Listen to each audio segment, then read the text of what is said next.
Est-ce que quelqu'un peut juste lever sa main droite pour élever le nom de Yeshua, le nom de Jésus?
Béni soit toi qui es Dieu, qui est vivant, qui est puissant, qui n'a pas changé.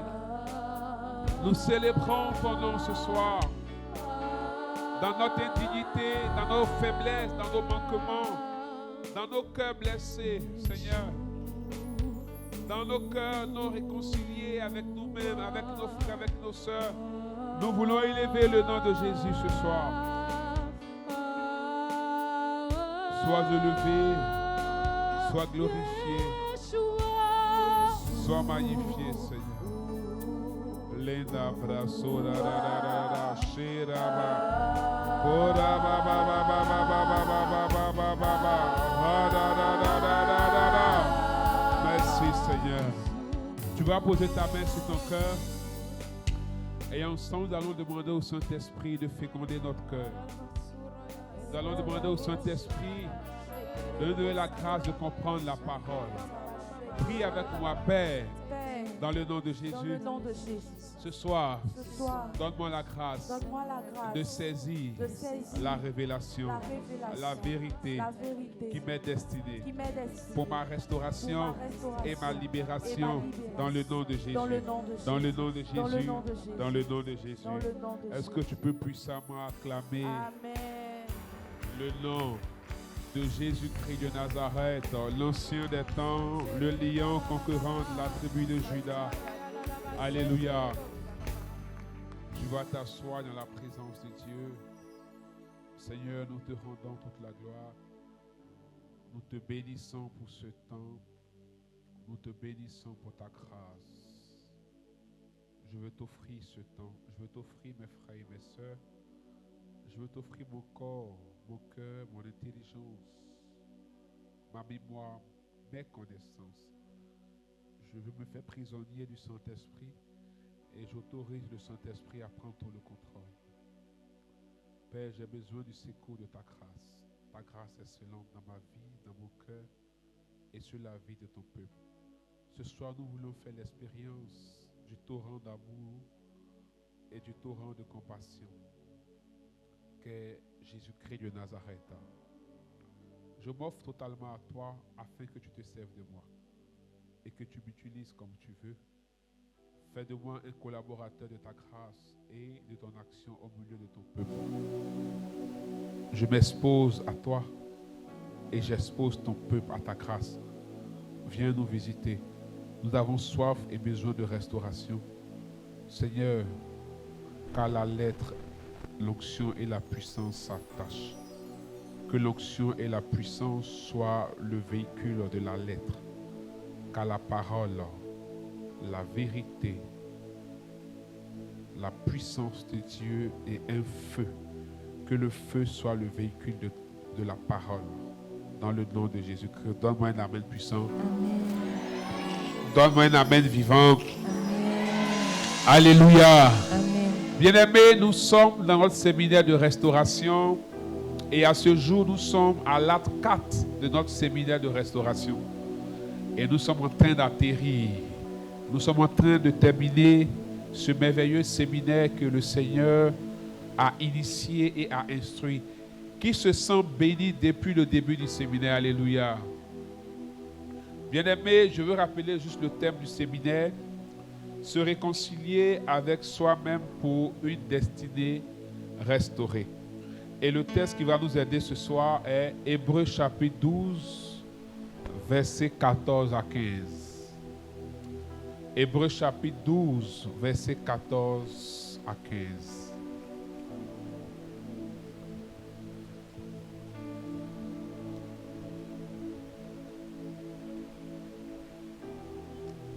Hébreux 12, versets 14 à 15. Recherchez la paix avec tous et la sanctification sans laquelle personne ne verra le Seigneur. Veillez à ce que nul ne se prive de la grâce de Dieu, à ce qu'aucune racine d'amertume poussant des rejetons ne produise du trouble et que plusieurs n'en soient infectés. Alléluia. Amen. Recherchez la paix avec tous et la sanctification sans laquelle personne ne verra le Seigneur. Veillez à ce que personne ne se prive de la grâce de Dieu, à ce qu'aucune racine d'amertume poussant des rejetons ne produise du trouble et que plusieurs n'en soient infectés. La question qu'il faut se poser: comment rechercher la paix avec tous si nous-mêmes nous avons des difficultés à nous réconcilier avec nous-mêmes? Comment rechercher la paix avec tous si nous-mêmes nous ne sommes pas en paix avec nous-mêmes? Or, l'auteur aux Hébreux nous présente la paix avec tous comme une condition pour voir Dieu. Voir Dieu en termes du salut eschatologique, c'est-à-dire la vie éternelle après la mort. Voir Dieu en tant qu'action de Dieu dans notre vie de tous les jours. Intervention de Dieu lorsque nous avons besoin de lui. Comment y arriver si nous ne sommes pas en paix avec nous-mêmes? Et il continue en disant: veillez à ce que personne ne se prive de la grâce de Dieu, à ce qu'aucune amertume. Donc il est en train de nous dire que quelqu'un qui est amer, quelqu'un qui a de mauvais sentiments, qui est rempli de mauvais sentiments, peut se priver de la grâce de Dieu. Première chose. La seconde chose, qu'aucune racine d'amertume poussant des rejetons ne produise du trouble. Cette personne qui a l'amertume dans son cœur, des troubles peuvent pousser dans sa vie et dans l'environnement où il est, et même infecter les personnes qui sont dans cet environnement. Donc quelqu'un qui est amer, qui n'est pas en paix avec lui-même, qui a des mauvais sentiments qui remplissent son cœur, peut être source d'infectation, peut contaminer d'une mauvaise manière son environnement, bien-aimés frères et sœurs. Et l'auteur dit d'éviter qu'il y ait l'amertume dans notre cœur. Mais comment éviter de mauvais sentiments? Comment éviter l'amertume si nous ne sommes pas en paix avec nous? Si nous ne sommes pas réconciliés avec nous-mêmes? Si nous ne sommes pas capables de nous accepter et nous dire oui à nous-mêmes? Comment y arriver? Donc nous nous rendons compte que la réconciliation avec soi devient un impératif, parce que c'est un canal d'expérience de la faveur et de la bonté de Dieu. C'est aussi un canal pour la bienveillance et avoir une bonne qualité de vie et créer un bon environnement autour de nous. Celui ou celle qui n'est pas en paix avec elle-même peut se priver de la grâce de Dieu et peut faire obstacle à l'action de Dieu dans sa vie. Alors nous comprenons que ce n'est plus facultatif de se réconcilier avec soi-même, c'est impératif, car notre vie y dépend. Une fois, je disais à quelqu'un que j'ai observé dans la vie des hommes, dans la vie des chrétiens, et que Dieu n'est pas méchant. Mais lorsqu'on voit que quelqu'un prie beaucoup, quelqu'un jeûne, quelqu'un fait les choses de Dieu, mais on a l'impression que les choses dans sa vie ne bougent pas.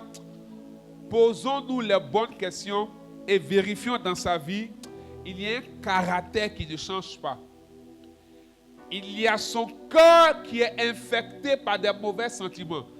Quand tu es nourri d'amertume et de mauvais sentiments, toi-même tu deviens obstacle à la grâce de Dieu. Tu deviens obstacle à la bénédiction de Dieu. Tu deviens obstacle à la faveur de Dieu.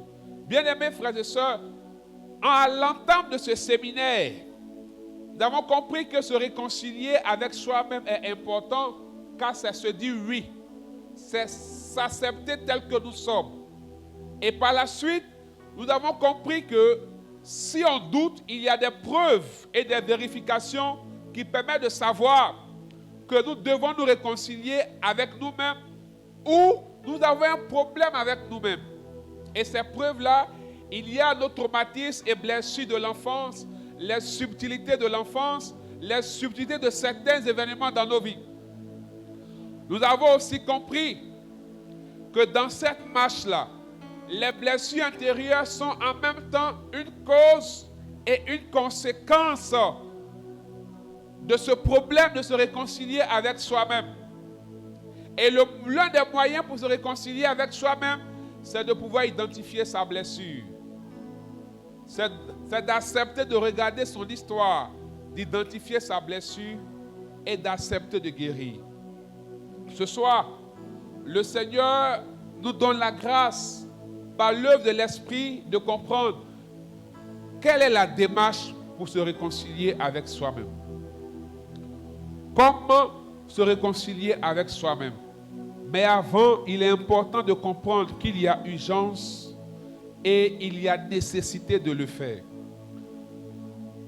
On se dit souvent, je m'en fous si les gens ne m'aiment pas, si les gens ne peuvent pas m'accepter tel que je suis. Oui, tu t'en fous, il n'y a pas de problème. Mais tu subis les conséquences de ce je m'en fous. Parce qu'à la vérité, nous pensons avoir la capacité d'assumer tout ce que nous vivons ou tout ce que nous choisissons. Mais l'expérience et les conséquences nous montrent que nous ne sommes pas assez forts.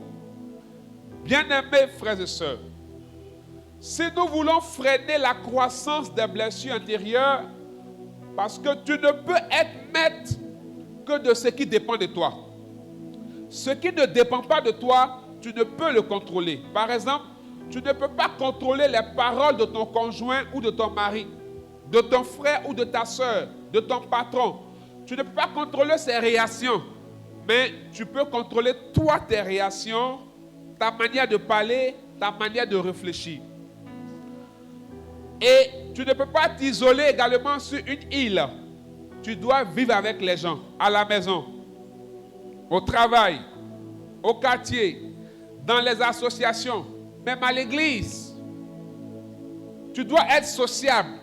Donc face à cette réalité, tu es exposé à l'éventualité des blessures chaque jour de ta vie.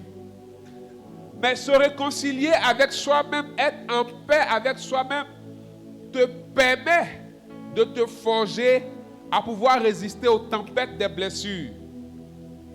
Tu freines. Parce qu'il y a des gens qui se blessent chaque jour, chaque semaine, chaque mois. Il ou elle sort de la maison avec une frustration. Il ou elle arrive au travail, on t'énerve toute la journée. Tu reviens à la maison énervé et tu viens frustrer aussi ceux qui sont à la maison. Eux aussi te frustrent encore et tu vas dormir dans la colère. Et pendant que tu vas dormir dans la colère, tu fais des rêves où on te poursuit de gauche à droite. Tu fais des rêves où tu as des rapports sexuels.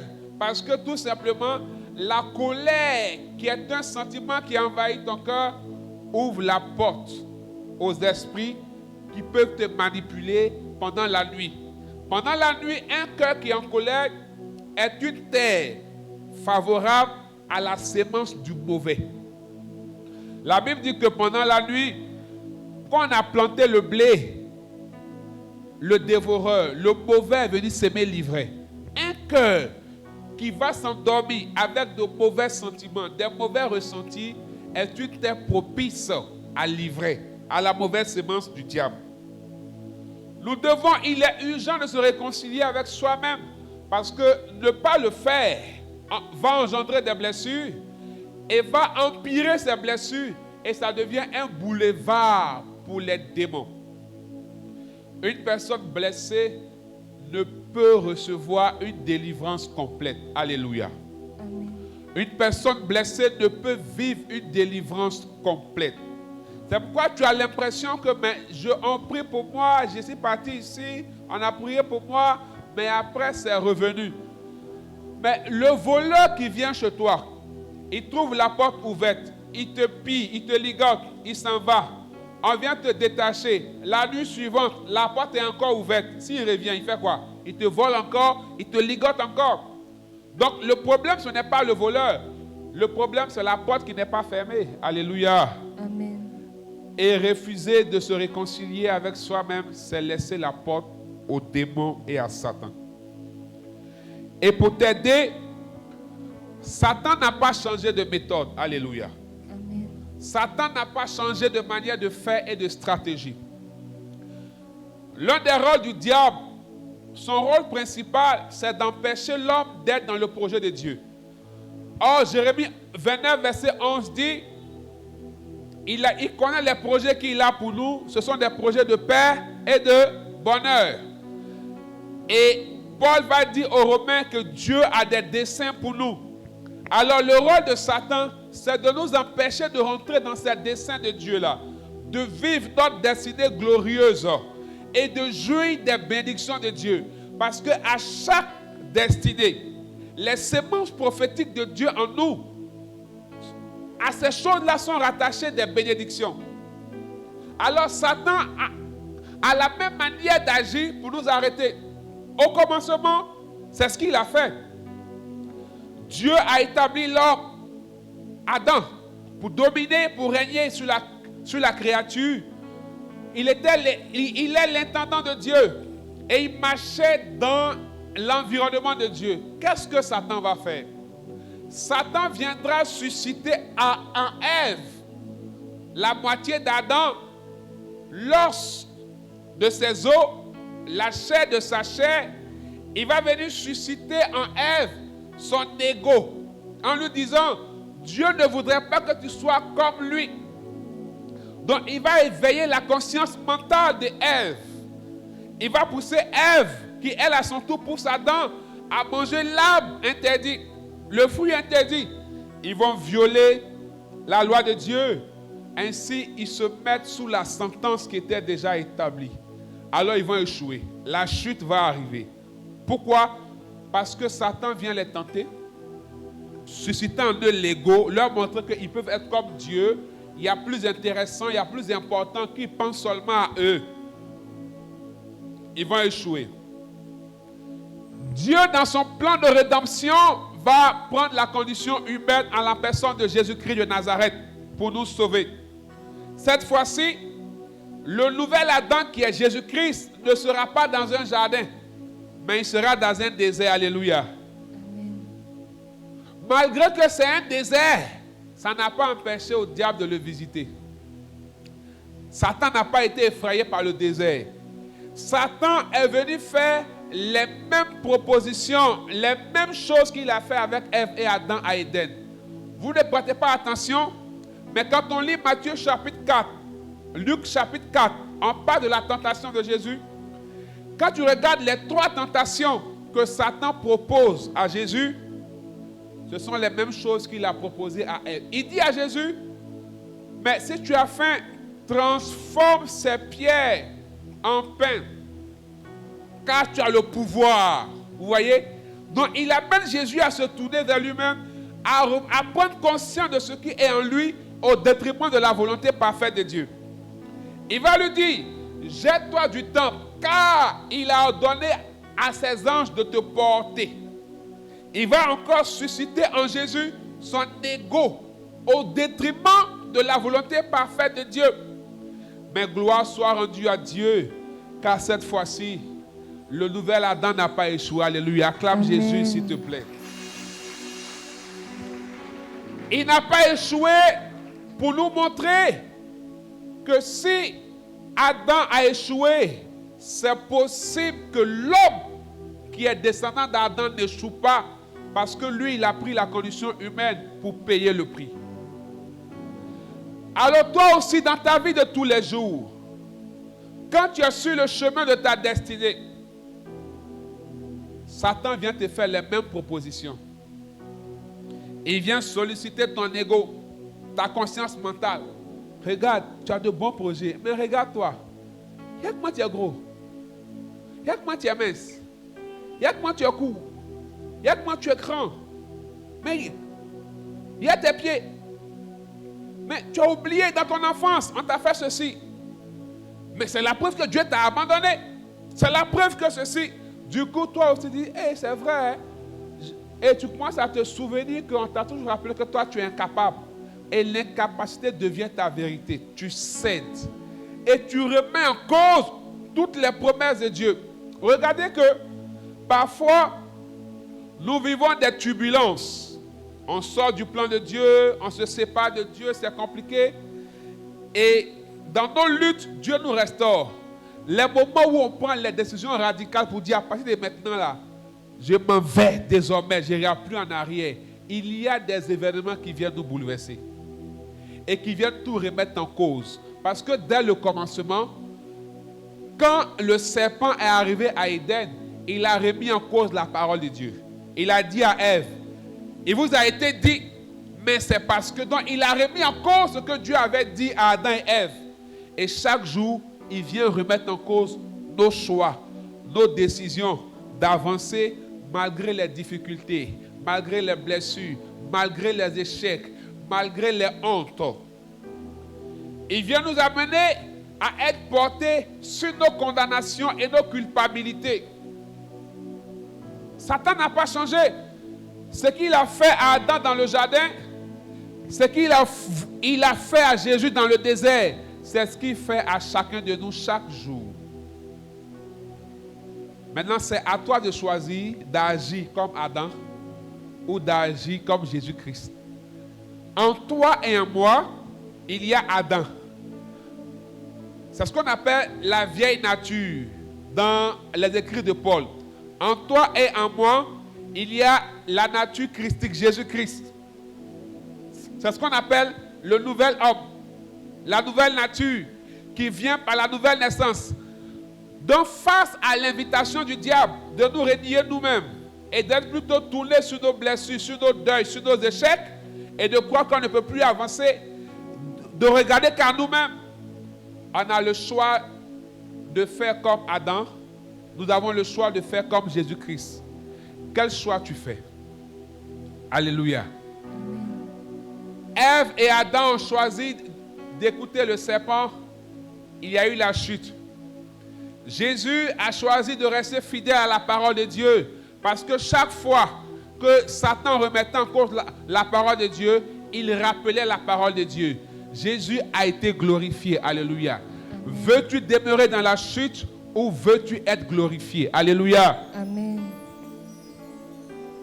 Il y a urgence de se réconcilier avec nous-mêmes parce que se réconcilier avec nous-mêmes nous permet d'être en paix avec nous.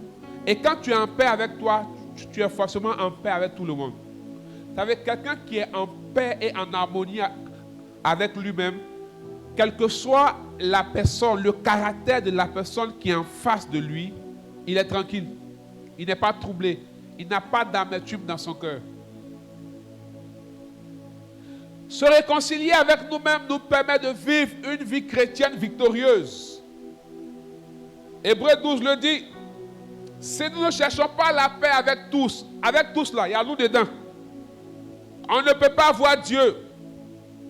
Si l'amertume pousse des racines en nous, nous sommes privés de la grâce de Dieu et on détruit notre environnement. Donc la victoire ne peut pas être notre partage.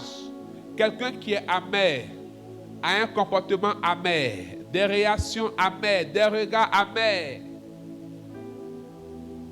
Donc, si tu sèmes l'amertume, tu récoltes quoi?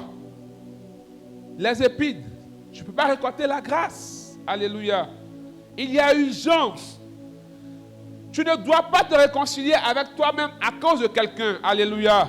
Amen. Mais tu dois te réconcilier avec toi-même pour toi-même ta paix et pour tes grâces. Mais qui sont ces chrétiens qui ne passent leur temps qu'à pleurer? Notre Père est-il autant méchant pour que toutes nos prières soient des prières d'agonie? Toutes nos prières soient des prières de lamentation? Le problème, ce n'est pas Dieu. Parce que le péché est rentré dès que l'ego de l'homme, dès que la conscience mentale de l'homme a été éveillée. Automatiquement, le péché est rentré. Donc, chaque fois que nous sommes plus portés sur le nous, ce que nous voulons, ce que nous désirons, plutôt sur le je ou sur le moi, ça devient problème, on se ferme à la grâce de Dieu. Bien-aimés, il y a urgence de se réconcilier avec nous-mêmes et de revenir au Seigneur. Nous devons nous réconcilier avec nous-mêmes pour avoir une meilleure qualité de vie. Il y a des personnes qui ne dorment pas bien, qui n'arrivent pas à bien manger, qui n'arrivent pas à entretenir des relations. Parce que tout simplement, il y a l'amertume dans leur cœur qui a occasionné le trouble intérieur. Regardez une chose. Dieu est trinitaire, n'est-ce pas? Père, Fils et Esprit Saint. Ce qui fait vivre la Trinité et donne sens à la Trinité, c'est la communion, le lien d'amour entre le Père, le Fils et le Saint-Esprit. Et l'homme a été créé à l'image et selon la ressemblance de Dieu. L'homme est esprit, âme et corps. Donc ce qui fait l'équilibre de l'homme, c'est le lien d'harmonie et d'amour qui règne en nous. Donc comme Satan est conscient de cela, il va venir occasionner des troubles, des mauvais ressentis pour créer un dysfonctionnement dans l'amour de Dieu qui est en nous et dans l'amour que nous avons pour nous-mêmes, pour nous empêcher d'être en harmonie avec nous-mêmes afin de vivre mieux et bien et porter du fruit. Un homme qui n'est pas en paix avec lui ne vit pas bien. Quelqu'un qui ne vit pas bien ne peut pas porter des fruits. Alléluia. Amen. Nous sommes à l'image de Dieu. Mais pourquoi Dieu est si puissant? Pourquoi Dieu est si grand? Et nous, l'image de Dieu et la ressemblance de Dieu, nous sommes si autant faibles. Dieu est notre Père. Mais qui sont ces enfants-là qui ne bénéficient pas des promesses de leur Père? Alléluia. Amen. Accepter d'être toi-même et te réconcilier avec toi-même malgré ce que tu traverses, ce n'est pas pour Dieu, ce n'est pas pour quelqu'un, c'est pour toi-même. Alors, si nous avons compris l'urgence, comment nous réconcilier avec nous-mêmes? Il y a un préalable. Le premier préalable, il faut savoir quelle blessure a été activée. La semaine dernière, nous avons parlé des différents types de blessures. On ne pourra plus y revenir. Alors, vous pouvez soit prendre l'enseignement, soit retrouver l'enseignement sur YouTube. Mais c'est important de savoir la paix qui me manque. Le trouble intérieur que j'ai est occasionné par quelle blessure? Quelle blessure a été activée? Est-ce le rejet? Est-ce l'abandon? Est-ce l'injustice? Est-ce la trahison? Est-ce l'humiliation? Est-ce le manque d'affection? Quelle blessure a été activée? Je vous donne un exemple.